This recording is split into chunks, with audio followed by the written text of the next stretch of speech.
What kind of delusion is it to think that people are at home hiding under their beds? People are doing anything but. This is the bravest sort of display of concern for your neighbors, concern for your family, to be sacrificing, for most people, their economic security, their family's social bonds, to be protecting each other. What are they talking about? So, hi, Nicole. So apparently Doctors Barr, Ingram, and Trump had a meeting and decided that no matter what, they want to open the country back up and reduce the restrictions at the end of the month. They do so at great peril to the nation. And if they don't follow what Dr. Fauci and other experts are saying, I shudder to think about where we're going to be, because if we go back too soon and we have a resurgence of COVID-19, this is going to be a hellish period of time for America. And I think I'm still startled, really, that the administration is not following the advice of its own experts. And I think that is disgraceful. It's frightening. But I think that people are adapting as best they can. And by the way, nothing I said should undermine the fact that we all would like the economy to get back Of course we would. This goes without saying, but we cannot do that at the risk of more American lives being lost. It's just the equation doesn't work. It's inappropriate. And I don't know where these people are coming from that think that they can say by some magic fiat that we'll be done with this by the end of April. It's extremely dangerous. And I don't think we should be, I don't know, I'm going to say I don't think we should be tolerating it, but they're going to say what they're going to say. But in the meantime, we're hopeful that Fauci and the other doctors are going to prevail when it comes to when we're going to reopen things. By the way, the absence of having appropriate testing, we don't even know who's actually got the disease. Many people are either mildly symptomatic or non-symptomatic, and we don't know how many people have antibodies. And suddenly to open the door and say, go back to work, go back to the restaurant, is really, really dangerous. And hopefully some better minds will prevail. I'm hoping they will.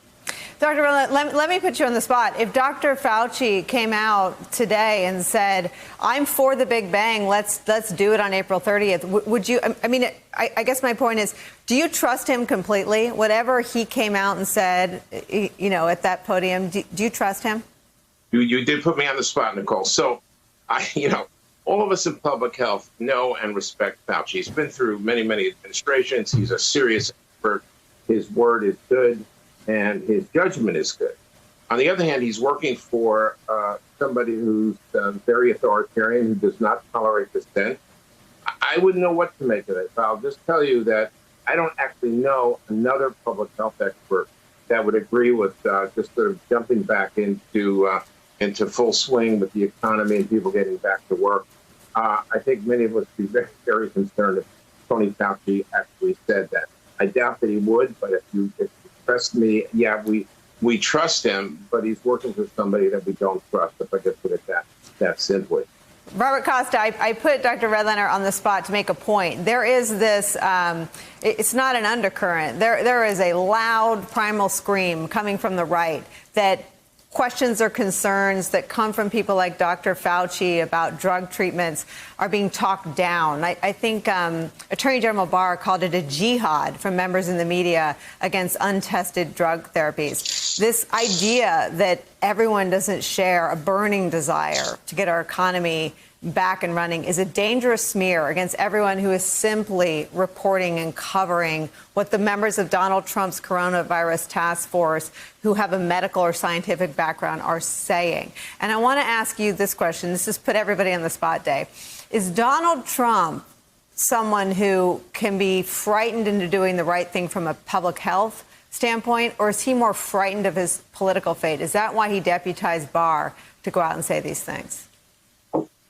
We've seen in recent weeks people like Senator Lindsey Graham go to President Trump and say, if you open the country too quickly, you will own the desk. That's something we put on the front page of the Washington Post, a powerful anecdote. But speaking of anecdotes, there are two currents I've picked up in my reporting. One, this is a White House that is gripped right now by anecdotal optimism, whether it's hydroxychloroquine or it's about the economy and the ability to open up in May. This is a White House that, despite the data and reservations among officials and experts, is very willing to embrace solutions that have not been approved by the FDA or the idea that the economy could open. And then you have to also remember, amid all of that anecdotal optimism, you also have a reserve, a very deep reserve of skepticism and antagonism toward the federal bureaucracy, toward experts in general. And this is an outsider president who is surrounded by many advisors who are telling him to not listen too closely to Dr. Fauci or Dr. Birx, to, as he always likes to do, trust his own instincts. And so you have that president so wanting to have a miracle drug or a fast reopening of the government. It wasn't too long ago he was trying to reopen the country by Easter, and now he's anxious, I'm told, restless behind the scenes.